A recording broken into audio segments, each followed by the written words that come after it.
말씀을 봉독하겠습니다. 이사야서 45장 22절 말씀입니다. 땅 끝의 모든 백성아 나를 앙망하라. 그리하면 구원을 얻으리라. 나는 하나님이라 다른 이가 없음이니라. 아멘. 오늘의 제목은 중년기 세 번째 파트이고요. 중년기의 마지막입니다. 이제 치유의 관점에서 이제 중년기를 바라보는데 균형이냐 변형이냐라는 주제로 함께 은혜를 나누려고 합니다. 변형이죠. 어쨌든 답은 변형입니다.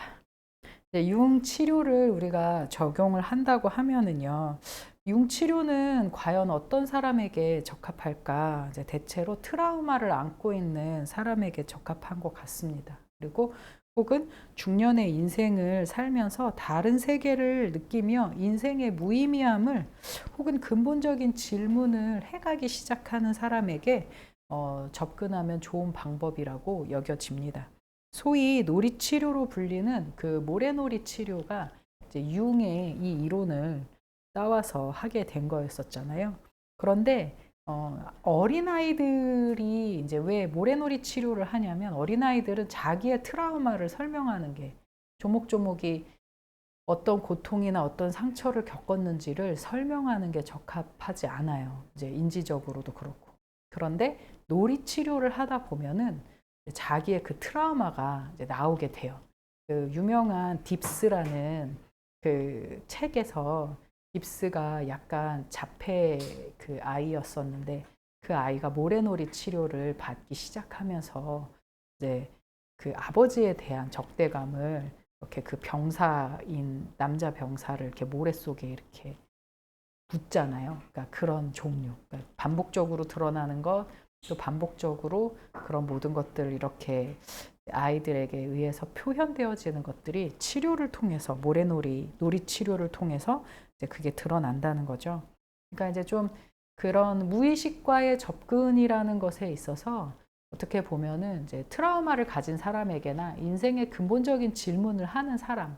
이제 그거 여기에는 지금 제가 말하고 있는 것에는 신앙인은 포함되어 있지 않아요. 그런데 신앙인 중에서도 영적인 접근을 좀 더 원하는 사람들이 있어요.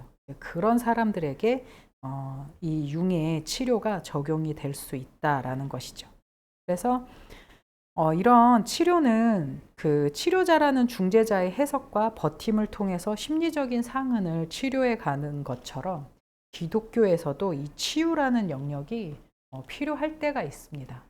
그런데 이제 우리가 그런 부분들을 이제 서로 함께 이제 나누었을 때 일종의 균형적인 측면인 거죠. 나의 그 과거의 트라우마와 현재의 내가 불균형의 상태를 갖고 있기 때문에 이제 트라우마를 가진 나와 현재의 나가 이제 셀프가 불균형을 가지고 있기 때문에 이런 것들을 이제 균형을 이루어 줄 수 있는 그런 중재자가 필요한데 실제로 대부분의 치료 정말 뭐 어느 정도 우리가 받아들일 수 있는 정도의 트라우마라면 어떤 균형을 이룰 수 있고 나와 그 과거가 서로 이렇게 타협을 하면서 중재를 맞이할 수 있겠지만 실제로 아주 심각한 트라우마의 경우에는 균형이나 타협만 가지고는 되지 않습니다.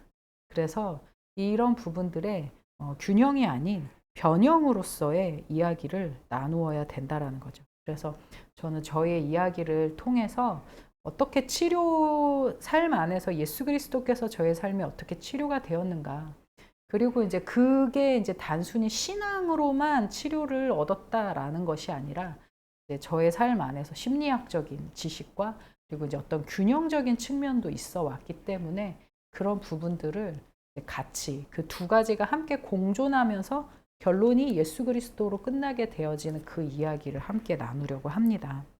그래서 이제 저의 이제 이야기를 하자면 어린 시절에 저의 트라우마는 이제 뭐 그것을 제가 기억을 하든지 하지 않든지 어머니의 임신 기간 중에 4개월째 어머니께서 저를 지우려고 하셨던 그런 인공유산에 이제 위협이 있어 왔었죠.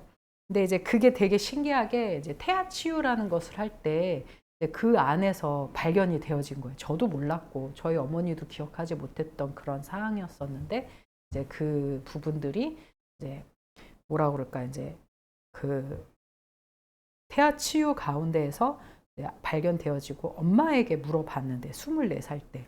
근데 엄마가 4개월 때쯤에 그런 일이 있었다라고 이렇게 이야기를 해준 적이 있었습니다.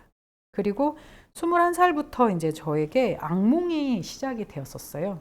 근데 그 거의 한 20년 이상을 그렇게 악몽을 꾸어왔었죠. 그래서 처음에 그래서 저는 어떤 생각이 들었냐면, 내가 귀신 들린 것 아닌가. 나의 안에서 어떤 귀신의 역사가 강력한 것 아닌가라는 그런 두려움과 그런 부분들이 참 많이 있었습니다.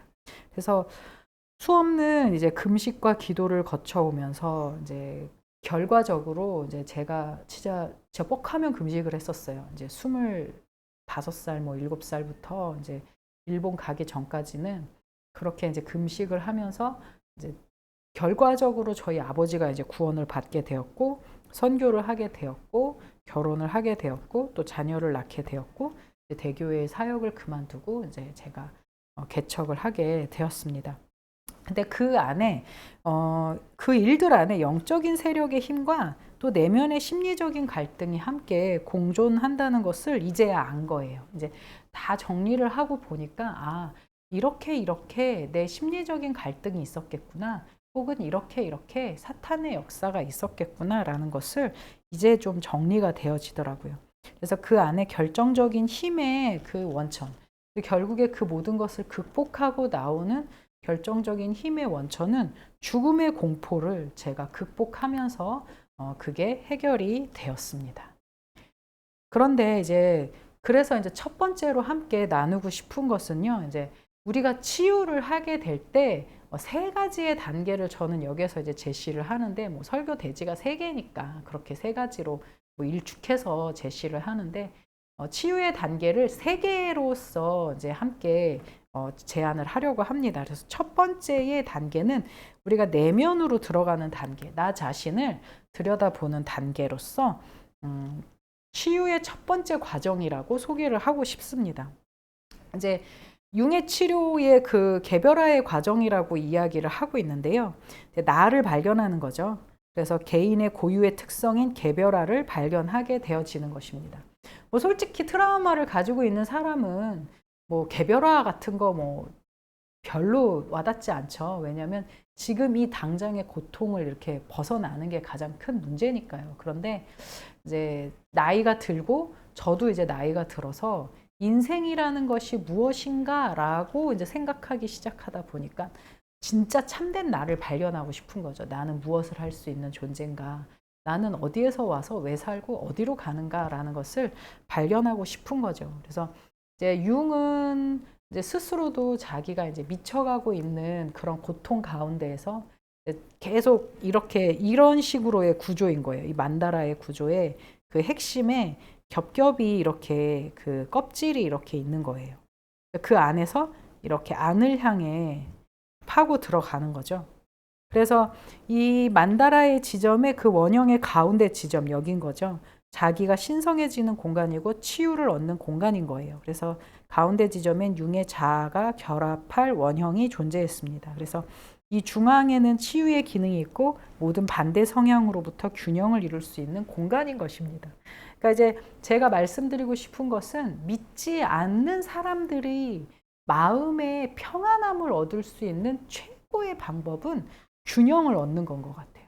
왜냐하면 이 세상은 다 이렇게 반대로 되어 있잖아요. 남자와 여자, 뭐 혹은 뭐 당도 거의 뭐 민주와 뭐 국힘, 뭐 이제 민주주의와 뭐 공산주의 막 이런 식으로 세계에서도 거의 뭐 국가나 국가 가운데 보면은 미국에도 뭐 공화당이 있고 뭐 민주당이 있고 뭐 일본에도 그런 식으로 존재를 하는데, 어쨌든 모든 구도가 상당히 상반된 구도가 양립되어져 있는 상태로 존재하는 거예요. 그러니 사람들은 이게 되게 어떠한 심리적인 스트레스를 주냐면, 이것이냐 저것이냐, 사는 것이냐 죽는 것이냐, 내가 여기에 붙어야 살 수 있을까 저기에 붙어야 살 수 있을까.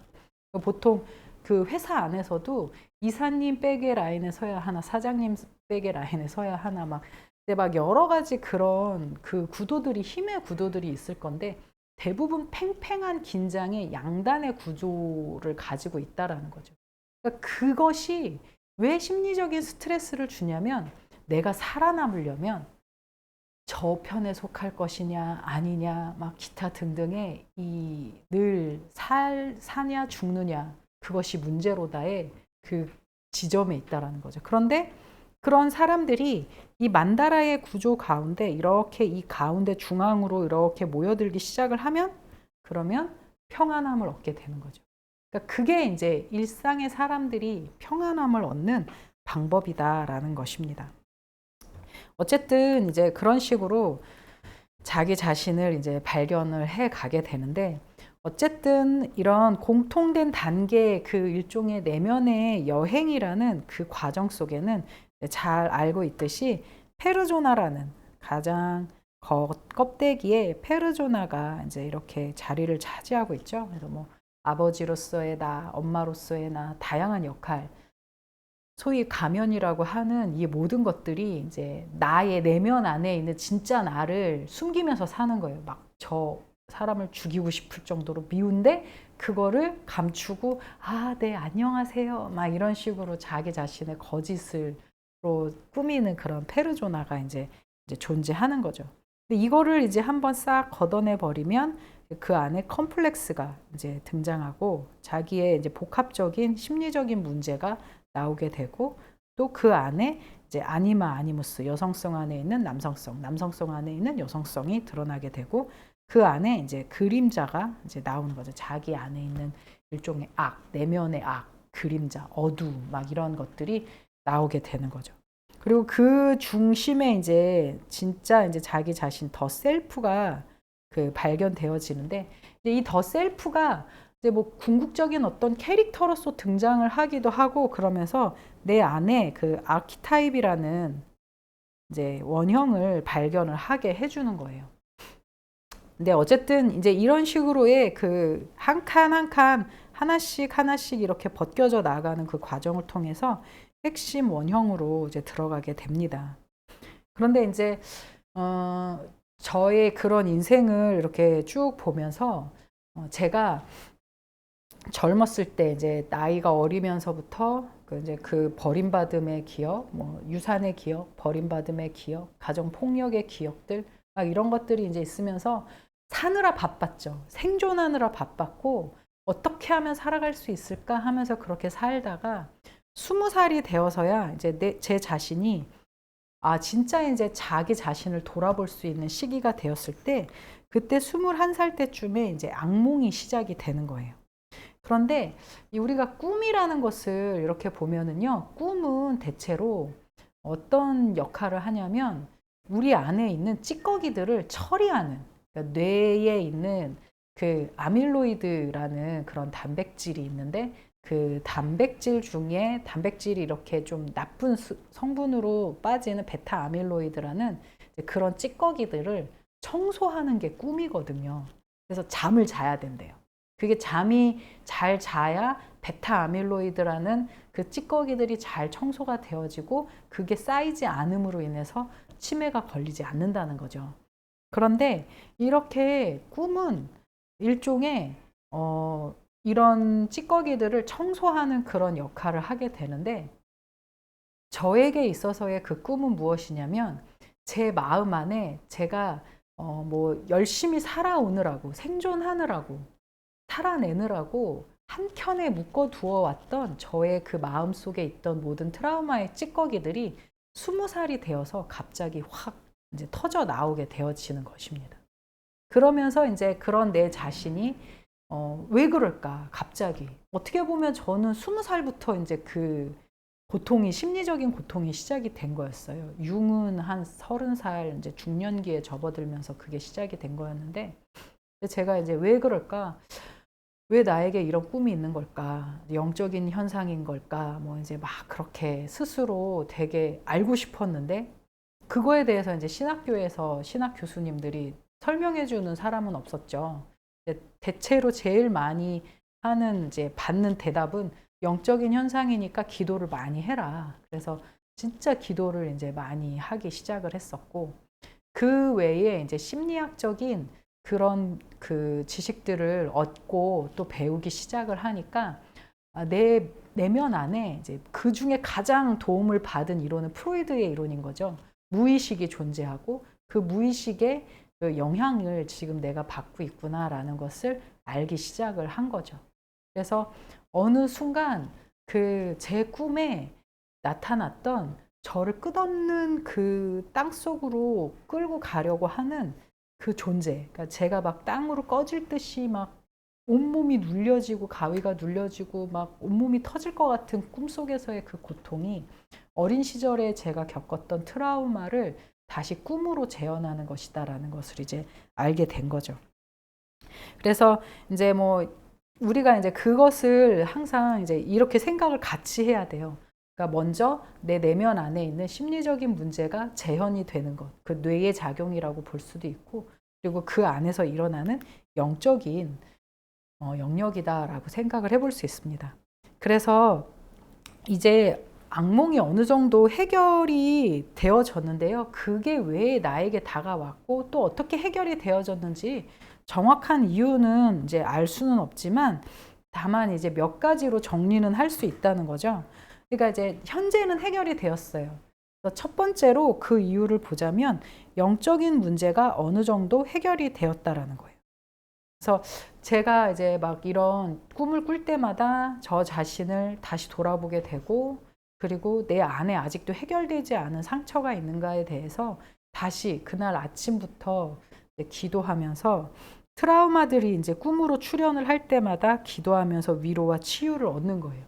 그러니까 자꾸 제 내면 안에, 무의식 안에 있었던 것들을 내 의식의 영역으로 끌어오는 거고, 그 의식의 영역을 끌어오면서 기도하면서 그걸로 위로를 받고 치유를 받게 된 거죠. 그리고 심리적인 문제가 이제 어느 정도 해결이 되었기 때문에 이제는 그런 꿈들을 꾸지 않는 것일 수도 있다. 그래서 계속 그런 심리적인 해석을 통해서 무의식과 의식의 통합이 이루어졌기 때문에 이렇게 통합이 된 거죠. 이제 나는 컸다. 나는 성인이다. 더 이상 그때의 그런 트라우마들, 그때의 그런 위협들이 나의 생명을 위협한다고 내가 두려워할 필요가 없다라는 사실을 이제 알게 된 거죠. 그리고 거부, 이제 그 외에도 이제 거부의 그 버림받는 상징의 출현들이 이제 어디에서 나타나게 되냐면 사회 가운데에서 나타나는 거예요. 그래서 제가 이제 이전에 그 사역을 하면서 저의 심리적인 핵심 역동이, 그 주제가, 원료가 어디였었냐면 저는 사람들한테 사랑을 받는 것이 되게 중요한 주제였었던 거예요. 그래서 사랑을 받아야 내가 생존할 수 있고 살아남을 수 있다라고 생각을 했기 때문에 실제로 사역 현장에서 나를 좋아해 주는 사람도 있지만 좋아해 주지 않는 사람들도 있거든요. 근데 그걸 딱 보면은 저 사람은 원래 나랑 맞지 않아 라고 이렇게 딱 그냥 생각할 줄 알아야 되는데, 당시에 사람들이 나를 좋아하지 않으면 저 사람이 나를 좋아하지 않는구나, 이제 나는 죽었구나, 나는 이제 이 사역 현장에서 살아남지 못하겠구나 라는 그런 두려움들을 가지게 되었다라는 거죠. 근데 이제는 그런 두려움에서 제 자신이 탈피가 되어졌고, 이제 가끔 이제 제가 아르바이트를 하면서 사역의 그 현장, 사회생활의 현장 속에서 새롭게 출현하는 두려움이 이제 꿈을 통해서 이제 나타나기도 해요. 가끔씩. 그런데 이제 그럴 때면 이제 제가 얼마 전에 학교에서 아르바이트를 했었잖아요. 그러니까 누구는 나를 좋아하는데 누구는 나를 싫어해. 그런데 그게 이제 무의식에 담아 두었다가 꿈으로써 이제 드러나는 거죠. 그래서 이제 내가 저 사람의 그런 부분들을, 나를 별로 좋아하지 않는 부분에 대해서 내가 옛날처럼 아직도 저 사람한테 인정받아야 내가 살아남을 수 있다라는 그런 무의식을 가지고 있었나 보다라고 하면서 스스로를 통찰하게 되는 거죠. 그래서 이제 마지막에 이제 제가 이 모든 것을 총합해서 이제 결론을 내렸을 때, 이를 통해서 얻어진 통찰은요, 사탄이 인간의 삶에 거짓으로 어떻게 관여하는지를, 그 방법을 알게 된 거죠. 그러니까 사탄은요, 우리의 삶의 사회생활 혹은 관계에서 두려움이 발생할 때 그 지점을 아주 예리하게 파고듭니다. 그리고 이제 꿈으로 재현을 하는 거예요. 그러니까 예전에 그 어떤 꿈 해석 심리학자 교수님께서 하시는 말씀이 이런 악몽의 꿈은 보통 버림받음에 대한 고통이 있었을 때 그게 꿈으로 재현이 되는데 내가 버림받았다라고 그렇게 나이브하게 표현하기는 좀 힘드니까 이제 막 귀신이나 뭐 이런 이제 안 좋은 그런 캐릭터들이 꿈속에 등장하면서 이제 내가 그렇게 그들을 물리치는 그런 모습으로 나의 버림받는 것을 강하게 거부하는 그 감정을 강하게 거부하는 행위다라는 것을 말해준 적이 있었는데 이제 그렇게 꿈으로 이제 자신을 재현을 하게 되는 거죠. 그러면 이런 것들을 스스로 심리적으로 통찰을 하지 못하면은 영적인 측면에서만 우리가 자꾸 해석을 하게 되면 그날 꿈이 유독히 무서웠어. 그러면 그 사람은 인간의 마음이 심약해지고요. 그리고 비합리적인 신념을 형성하게 되면서 자기 내면의 든든함을 키우지 못하게 된다는 거죠. 그러니까 사탄은 그런 식으로 인간의 생각과 마음 속에 거짓을 심어두면서 두려움을 계속 가지게 한다라는 거죠. 그런데 예수 그리스도의 그 생명의 능력이 우리 안에 발현이 더 힘있게 발현이 되어지려면 내가 누구인지를 알아야 하고 내가 어떤 부분을 두려워하고 있는지를 명확하게 그 부분을 알아야 한다라는 것입니다. 그리고 두 번째로요. 이제 그렇다면 이제 그림자의 문제, 이제 죄의 해결을 해야 된다라는 거예요. 치유에 있어서는요. 이제 우리가 이 트라우마는 보통 밖에서 오는 거잖아요. 외부에서 오는 거. 내가 피해를 입은 것이고 외부로부터 오는 상처인데 이 두 번째 그림자의 문제는 어떤 문제냐면요. 저의 내부의 문제인 거예요. 우리 안에서 오는 상처가 있다라는 거죠. 그건 죄예요, 죄. 그러니까 제가 계속적으로 그 어떤 부분을 보게 되었냐면은 몇십 년을 계속 꿈을 꾸면서 저는 저 자신이 외부로부터 받아왔던 상처를 계속 해결하느라 기도를 했었어요. 그런데 어느 시점에 그 부분이 어느 정도 해결되어져 가고 있는데 제 꿈속에서 제가 성욕을 느끼는 꿈을 꾸고 있는 거예요. 그런데 그걸 보면서 제가 무엇을 깨달았냐면 내가 내 자신 스스로가 죄인이구나. 내 자신 스스로가 죄를 가지고 있는 존재이기 때문에 아무리 바깥의 문제가 해결이 되어지고 저 사람으로 인한 트라우마가 예수님이 다 그 부분을 위로하고 치료해 주었다 하더라도 내 안의 죄는 해결되어지지 않고 없어지지 않기 때문에 그것이 계속적으로 나를 괴롭히고 있고 나에게 상처를 주고 있는 거구나라는 것을 그때 발견을 하게 된 거죠. 그러니 그것이 바로 인간의 한계점이라는 거예요. 그러니까 실제로 외부로부터 오는 트라우마가 있는 사람인 경우에는 뒤죽박죽인 거죠. 자기 자신의 죄. 제가 이제 죄 하면은 꼭 뭐라고 그랬어요? 꼭 나쁜 행동뿐만이 아니라 죽음이라고 그랬죠. 그래서 이 트라우마와 이제 외부로부터 오는 위협과 이 죽음이 서로 함께 죄가 뒤죽박죽하고 또 유혹과 욕구 모든 것들이 뒤죽박죽하니까 이걸 정리를 해낼 수가 없는 상태인 거죠. 그래서 자기 자신을 꼭 들여다보는 작업이 필요하다라는 것입니다. 융은 원형의 상징인 예수 그리스도인 것을 인정은 해요.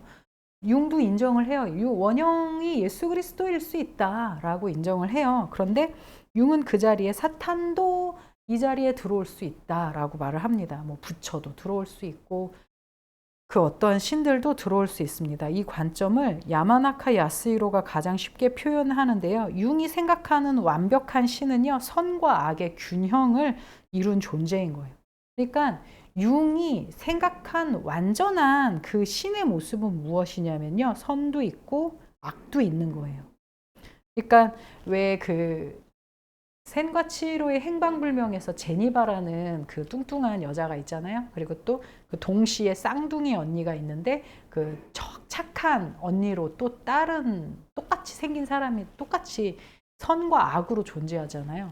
그러니까 이런 따로 떼어진 상태가 아닌 같이 함께 선과 악이 합쳐진 상태를 융이 생각하는 신의 모습이에요. 그런데 하나님은 그렇지 않습니다. 하나님은 악이 있으면 그 위에 바로 수면 위에 운행하시는 분이신 거예요. 그러니까 하나님은 악을 가지고 계시는 분이 아니라 하나님은 악을 다스리시는 분이신, 그러니까 전능함을 가지고 있는 존재인 거예요. 그러니까 어떻게 보면은 이게 인간의 한계인 거죠.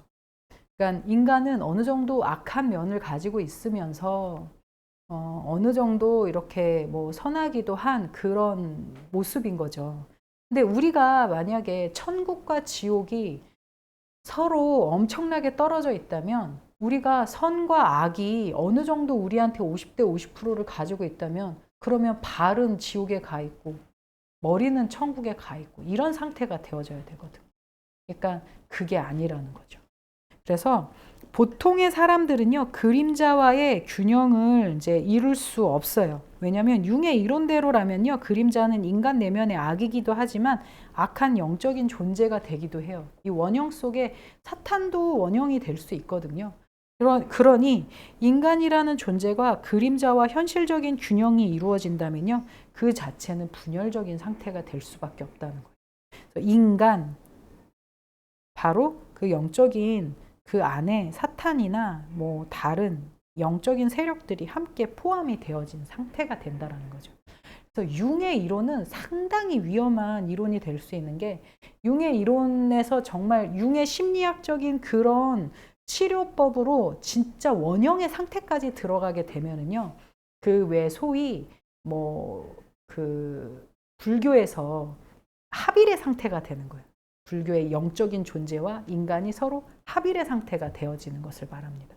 그런데 제가 이제 우리가 말하는 성령의 충만함은요, 합일의 상태가 아니에요. 저희가 성령 충만함을 받았다고 해서 성령님이 막 우리를 막 좌지우지하면서 막 끌고 다니지 않잖아요.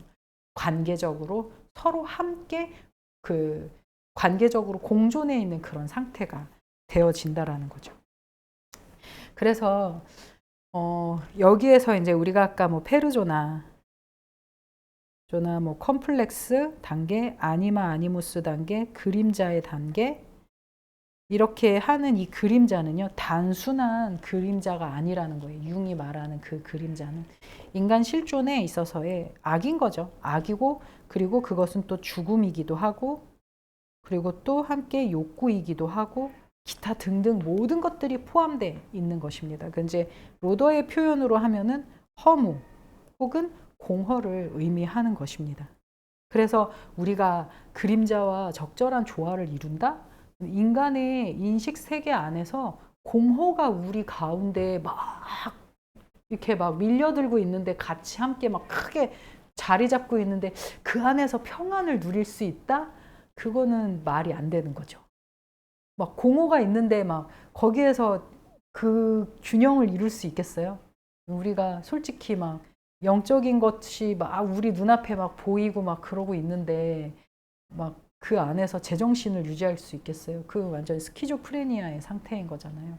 그러니까 이 그림자와 균형을 이룬다라는 것은 절대 불가능합니다.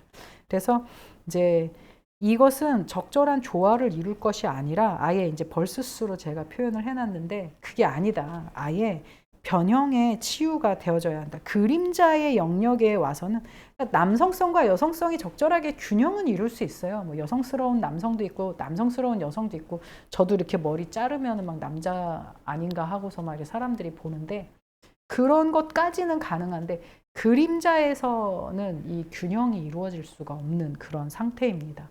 그래서 이제 우리가 변형적인 치유로 들어가려면 이 그림자의 단계에서부터는 우리의 원죄를 발견하고 근본적인 해결이 이루어져야 합니다. 공허가 극복이 되어져야 하고, 욕구가 극복이 되어져야 하고, 그리고 죽음이 극복이 되어져야 하고, 기타 등등의 이것이 변형이, 우리 자체가 변형이 되어져서 그 모든 공허가 있음에도 불구하고 예수 그리스도라는 중재자를 꽉 붙들고 평안함을 누릴 수 있는 그런 상태가 되어야 한다는 거죠. 그래서 이제 제가 그림자의 정체, 그러니까 이제를 같이 이야기를 나누려고 하는데, 악몽이 시작된 시점은 1996년 처음 일본 선교를 가면서 생겼어요. 일본의 신사의 큰 마당이 꿈에 이렇게 쫙 펼쳐졌어요. 한 20명이 이렇게 다 같이 이렇게 한 20명, 앞에 20명, 그리고 20줄 정도를 섰던 것 같아요. 그렇게 길게 줄을 서면서 앞에서부터 한 줄 한 줄 한 줄 신사참배를 막 하기 시작을 하는데 제 앞에까지 왔어요. 그런데 제 차례가 다가왔을 때 아, 나는 신사참배를 하면 안 되는데 꿈속에서 그렇게 생각을 하고 있는데 참배를 하는 척 그러면 저 사람들을 속이고 나는 살아남을 수 있겠지 하면서 타협을 하면서 속으로는 참배하는 게 아니라고 생각을 했던 거예요. 이제 그때부터 이제 가위가 눌리기 시작을 한 거죠. 그래서 그 뒤로 10년 넘게 지속된 가위 눌림과의 싸움에서 제가 할 수 있는 건 예수님의 이름을 외치는 수밖에 없었어요. 그러니까 그게 핵심 저의 그 부분이었죠. 핵심이었었죠. 그러니까 두려움, 죽음에 대한 두려움. 그러니까 어린 시절에서부터 아주 외부의 폭력과 이 모든 것들의 그 외부로부터 내가 살아남으려면 어떻게 살아남을 수 있을까? 어떻게 해야 살아남을 수 있을까? 혹은 또 사역지에 나아가서 내가 선교사가 되었을 때 예수님을 믿을 것이냐 죽음을 택할 것이냐라는 그 질문에는 항상 저는 예수님이요가 아니라 아, 내가 어떻게 하면 살아남을 수 있을까? 그러니까 생존 그 자체가 저에게 있어서 가장 강력한 목표가 되어졌었던 거예요. 그러니까 이것이 저의 삶의 두려움으로 아예 기본 바탕을 형성을 하고 있었기 때문에 진정한 나, 개별화, 이제 융의 표현으로 말하면 진정한 내가 펼쳐지지 못하는 거였었죠. 그런데 2010년부터 제가 자연유산을 겪으면서 계속 이제 아이가 죽어가고 2015년 초에 자궁의 임신으로 죽음의 문턱 앞에 이제 들어갔을 때 그때까지 저의 주제는 우리가 순교할 수 있어야 한다. 순교의 힘을 우리가 그걸 정말 하나님 앞에 우리 자신을 드릴 수 있어야 한다. 막 이제 설교를 하는데 하면서도 저는 되게 두려웠던 거예요. 내가 과연 할 수 있을까? 나라면 과연 할 수 있을까? 그게 계속 저의 마음 안에 주제였던 거예요. 그런데 이제 그때 자궁의 임신으로 거의 한 1000cc가 빠져나가잖아요. 우리 몸에 한 4000cc에서 5000cc 정도가 피가 있는데 그 중에 3분의 1 정도가 빠져나가면은요, 그냥 죽는데요. 그런데 그때 제가 복강에 한 3000cc의 피가 고여 있었대요. 그러니까 거의 3분의 1만 남겨놓고 3분의 2가 다 빠져나간 상태였었던 거예요. 복강에 피가 이렇게 다 고여 있었으니까.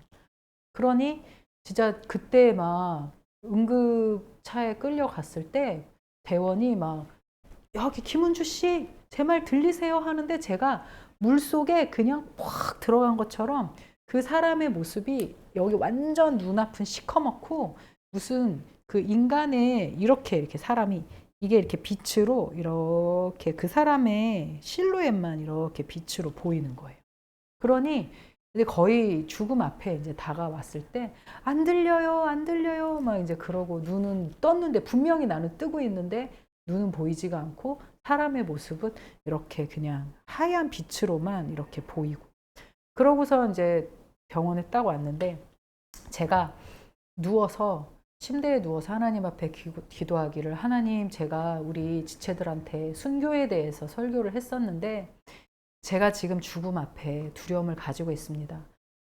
하지만 하나님 제가 이제 죽으면 저는 영생 천국으로 가는 것이니까 지금까지 지은 저의 모든 죄를 하나님 다 용서해 주시고 저를 불쌍히 여겨 주십시오. 그리고 저의 영혼을 아버지의 손에 의탁합니다.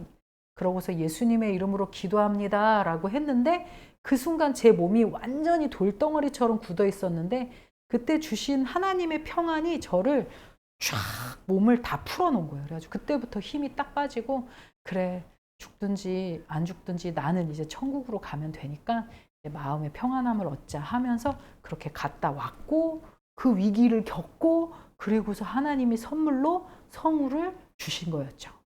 그렇게 이제 하나님께서 큰 은혜를 주셨습니다. 저기 뒤에서 성우가 듣고 있어가지고 눈을 초롱초롱하면서 엄마의 이야기를 듣고 있어서 이제 그렇게 하나님이 살려주셨다는 얘기를 하는 거예요.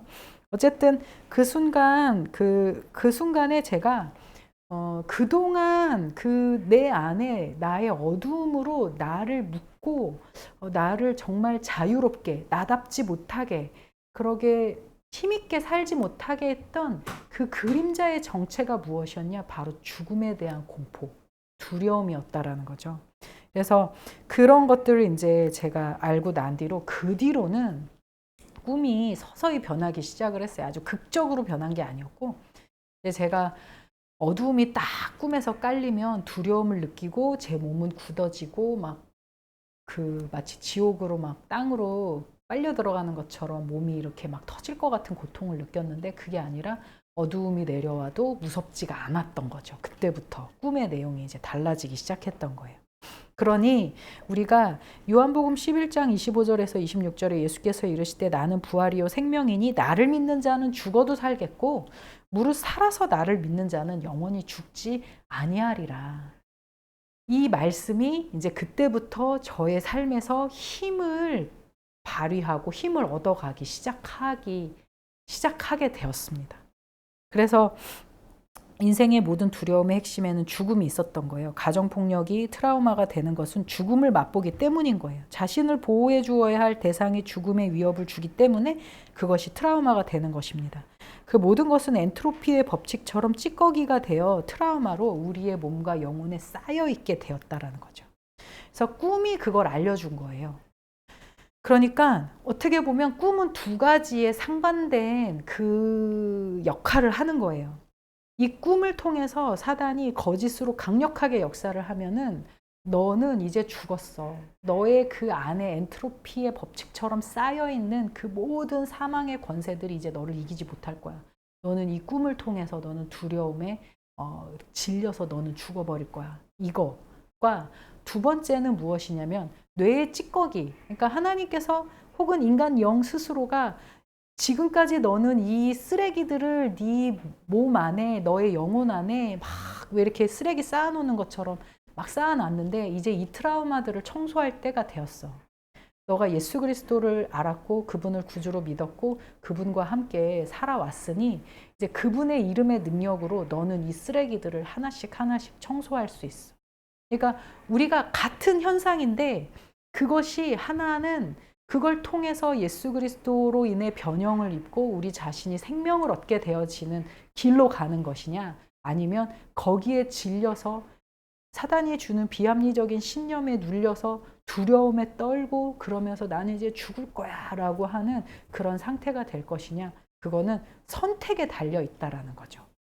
그래서 우리가 선택해야 할 것은 바로 영생의 능력이신 사망의 권세를 이기신 예수 그리스도를 선택해야 된다는 것을 잊지 말아야 합니다.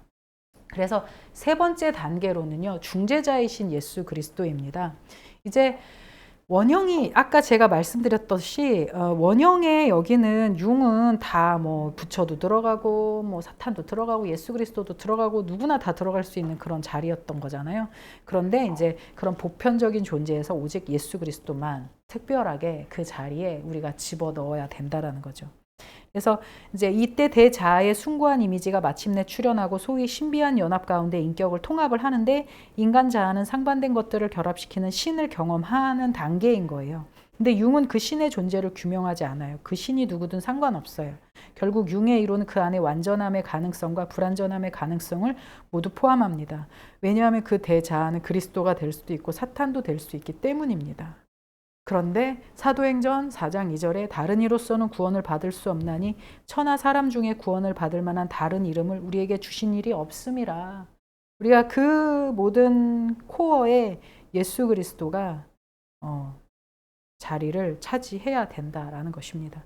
심오한 진리에 다다르려 하는 사람들에게 결론은요, 구원의 문제가 됩니다. 그러니까 왜 사람들이 영적인 존재이기 때문에 이런 질문들을 하는 거잖아요. 그런데 그 앞에 가서 왜 부처를, 그 앞에 가서 왜 다른 이단을, 왜 그 앞에 가서 인간을 왜 선택을 해야 되냐 이거죠.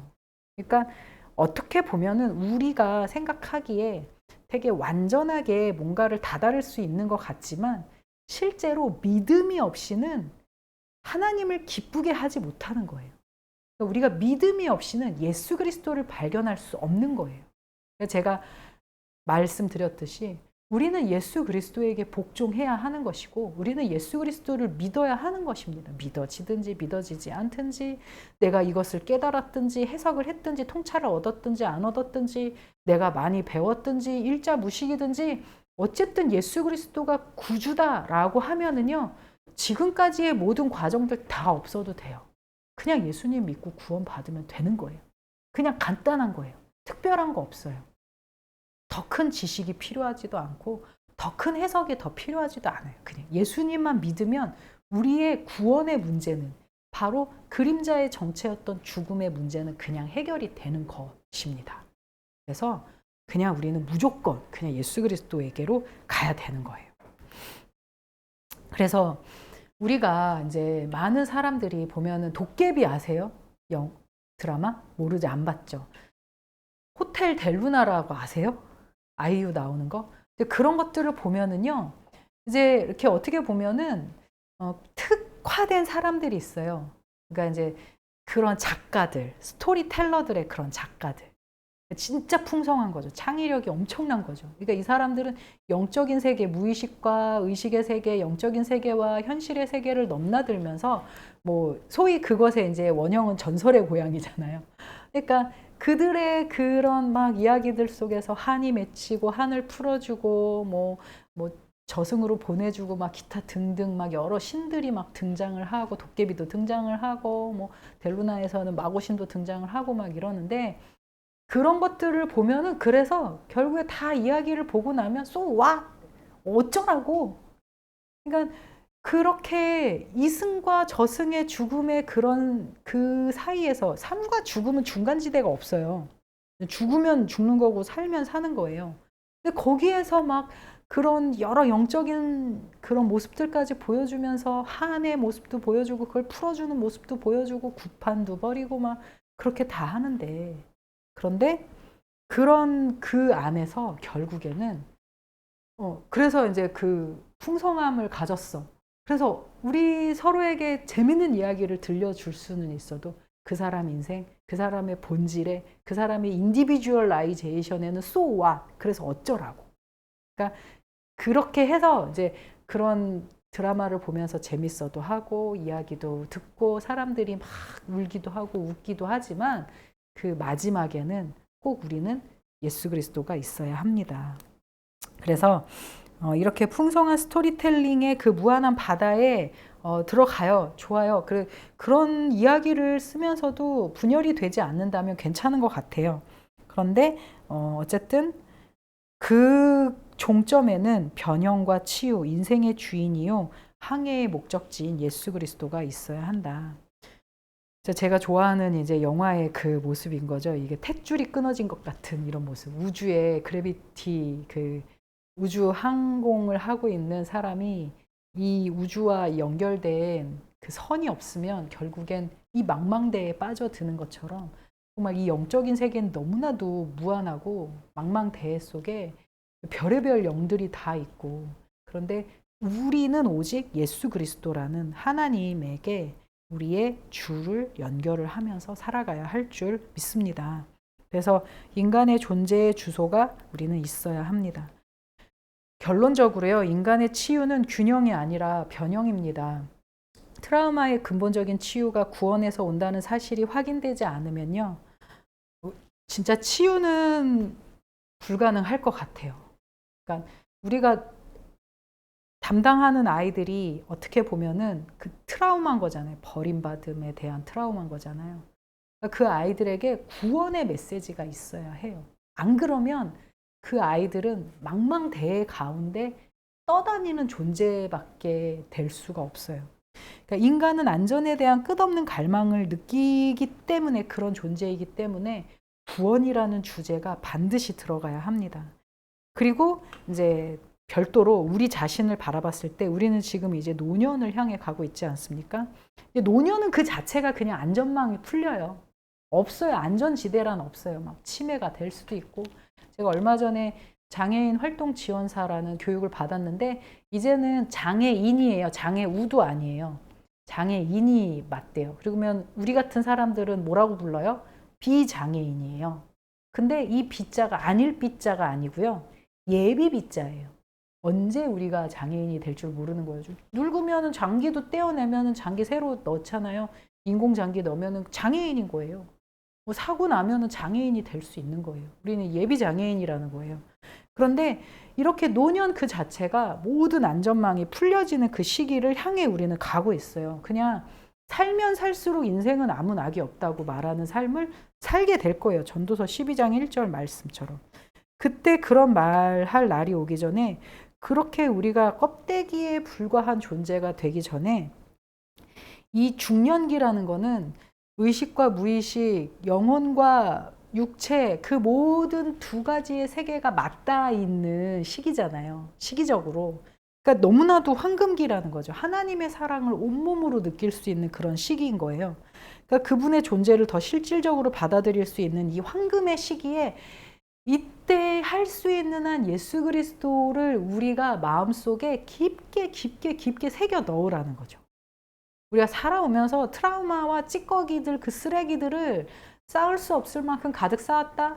예수 그리스도의 그 모든 엔트로피의 법칙을 다 소멸시키는, 그 죄를 소멸시키는 예수 그리스도의 생명력에 의해서 예수 그리스도와 성령으로 우리 마음 안에 모든 것을 가득 채워놓을 때, 그러면 우리의 겉사람은 후패하나 우리의 속사람은 날로 새로워지는 노년기를 맞이할 수 있다 이거죠.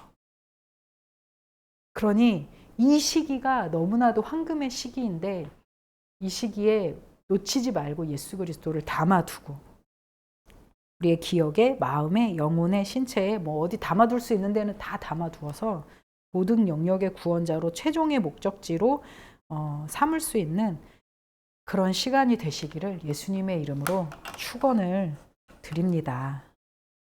아멘.